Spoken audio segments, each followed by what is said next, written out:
Okay, so now we're going to address the business aspect of A&M going to the SEC because this has been a big contention amongst state officials, even bogus agents in Waco, Baylor University. Texas has towed the line, but I think Texas is just towing any line against A&M going to the SEC. So I'm going to just try and alleviate any concerns that people actually have about the business aspect of this move. So let's first of all consider the Big 12 as the Big 12, okay? Before the Southwest Conference dissolved, there was 8 teams plus Arkansas, and all 8 teams were in Texas. You know, so Arkansas basically got the short end of the stick. They had to come to Texas a bunch, and a few Texas teams had to go to Arkansas, but that was about it. There wasn't a lot of interstate commerce when it came to the actual league itself. Anyway, so because UT beats their chest and says they can't play with SMU anymore, we dissolved the Southwest Conference and basically joined the Big Eight. Now, at the time, the Big Eight was a decent conference. It was comparable to the Southwest Conference. Maybe not as strong, but, a strong conference nonetheless. They did have OU and Nebraska, which are two very storied college football programs. They had Colorado, who had some success. Well, around the time that the merging was happening, they had been somewhat successful, but it wasn't a great business move. If you really want to cut down to the brass tacks, going to the Big 12 was a bad business move from Texas. It put 4 Texas schools in a conference of 8 other schools out of state, to where you had 4 teams that circulated money within the state, and then for the most part, you would be sending money out of the state instead of bringing it in. Of course, UT hoodwinked Oklahoma into having the Red River rivalry, since shootout is no longer appropriate. In Dallas, that is one mainstay that constantly brings income to the state from Oklahoma.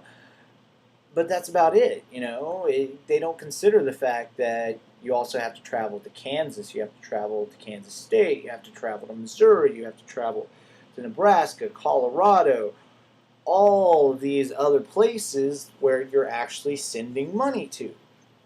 So if you even cut down the conference into the fact that there was a North and a South division, you still have 4 teams in Texas, 2 teams in Oklahoma, okay?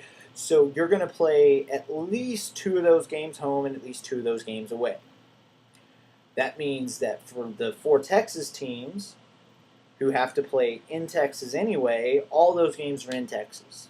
All of them.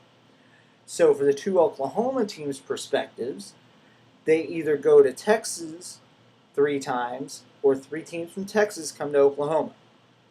Sans, of course, the previously mentioned UTOU game. So that's a lot of commerce flowing between the states. So that's money bleeding out of Texas into Oklahoma if you really want to get down to it, because typically Texas fans travel better. We do. We go to a lot more out-of-state competitions than most other sports fans. We're just built in a different way. So that not even considered, you're still bleeding money no matter which way you cut it. So the idea of us going to a league where we're the only Texas team, where we're going to be bringing in at least 4 teams a year that are out of state to come play us in state, that is an influx of economic growth for the state. That is other state money coming into Texas. So that means more money for the state of Texas instead of just the same money circulating in Texas. And you can also say that, oh, well, we have to go to these other states. True, while we do have to go to these other states as well, it's still more beneficial to the state of Texas. And when you look at it, it really is. We will have more of other states' money coming in. We're still going to be putting the same amount out. I'm not denying that at all, besides the 3 interstate circulating stances that we discussed earlier. But for the most part, we're going to be bringing money to the state. So how is that bad for business? If more money is coming into the state from external sources instead of the same amount of money circulating within the state, there's no way that's bad for the state. Now, all these towns that are making these, claims that it's bad for the state are in fact trying to say it's bad for us. A&M no longer travels here, and A&M has a really good traveling base. We go to Tech, we go to UT, we go to Oklahoma, we go to Oklahoma State. We travel well. That is something that nobody wants to just own up and say, well, A&M's fans come to see them play when they play us, so that means more money for us when A&M plays us here. So that's not bad for the state. That's not bad for A&M. That's bad for one town on one game. And realistically, that's not bad for anyone.